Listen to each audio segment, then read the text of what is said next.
welcome back to part 2 of preparing your body for pregnancy. If you like to take notes, grab a piece of pen and a piece of paper because I'm going to be giving you 3 actionable things you can start doing today to help your preconception journey. Number 1 is going to be to eat enough fiber on a daily basis. When most of us think about fiber, we think about digestion and staying full, and that is certainly true. It does play a big role in both of those things, but fiber also plays a huge role in hormonal balance in the body, and specifically getting rid of excess hormones in the body.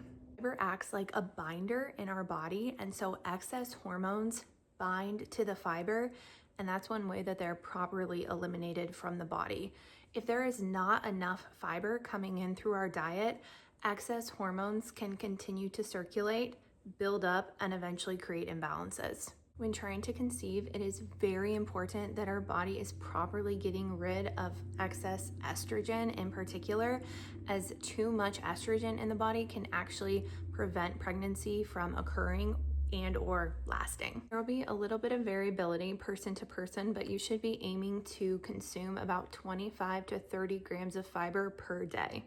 I would first check in with how much fiber you are eating, because if it's only around 5 to 10 grams, say, and then all of a sudden you start trying to eat 25 to 30 grams, that could cause some backup, maybe some constipation, some bloating, feelings of excess fullness. So gradually increase your way up to that 25 to 30 gram a day mark. My second tip that kind of coincides with supporting hormonal production, balance, elimination in the body is supporting your liver function by eating enough protein every day.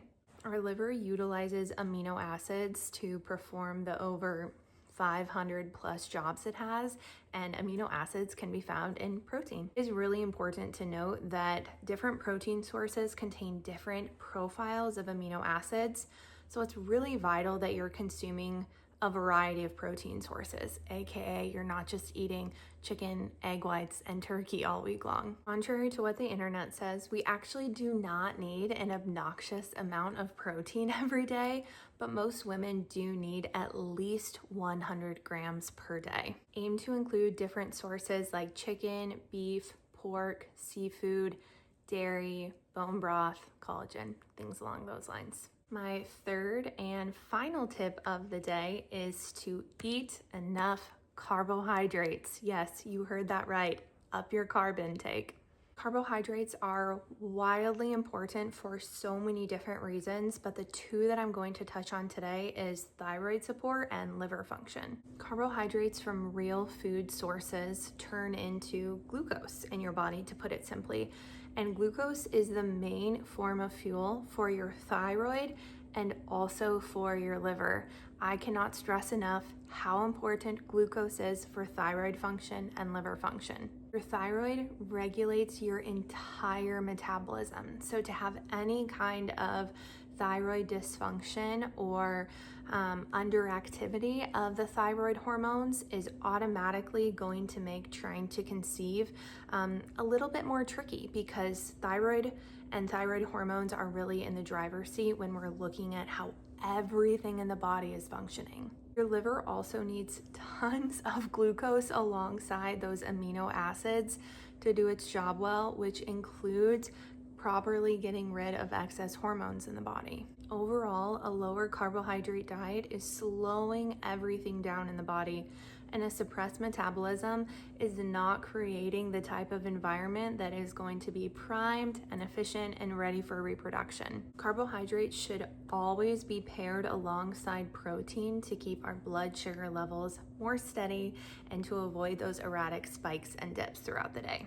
If you're coming from a lower carb background, you of course want to take this a little bit more slowly and gradually increase your carbohydrates throughout time.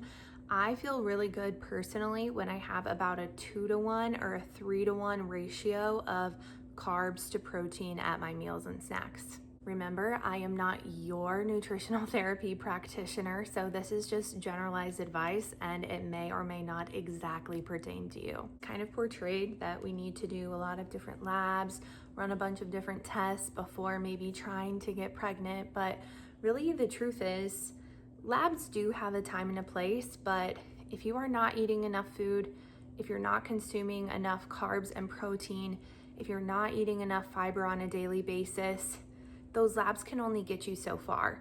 These are some of the bigger foundational things that need to be in place to create a strong, healthy, thriving metabolism. I hope these tips were helpful to you, and if nothing else, they're a really good check-in point to get a pulse on what's going on with your health. As always, thank you so much for being here, and tune in next time for more tips and tricks on women's metabolic health.